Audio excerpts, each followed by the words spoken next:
Est-ce que tu savais qu'il existe plus de parties d'échecs possibles que d'atomes dans tout l'univers observable? Un plateau, 64 cases, 32 pièces. Ça a l'air limité, presque simple.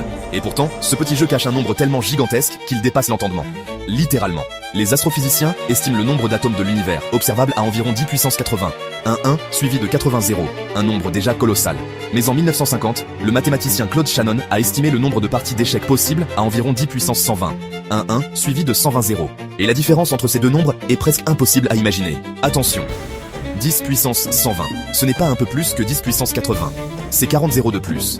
Donc, le nombre de parties d'échecs ne dépasse pas le nombre d'atomes d'un facteur 2 ou 10, mais d'un facteur 10 puissance 40. 1 milliard de fois plus. Sur un plateau de 64 cases. Parce qu'il existe un jeu encore bien plus vertigineux. Le jeu de Go, avec son plateau de 19 lignes sur 19, pulvérise tout. On estime le nombre de parties possibles à environ 10 puissance 360. C'est justement pour ça que les ordinateurs ont battu les humains aux échecs des décennies avant d'y arriver au Go. Aucune machine ne peut explorer toutes les parties. Elles doivent, comme nous, apprendre à choisir. Plus de parties que d'atomes dans l'univers, sur un simple plateau de bois. Franchement, tu imaginais une telle profondeur avant cette vidéo ?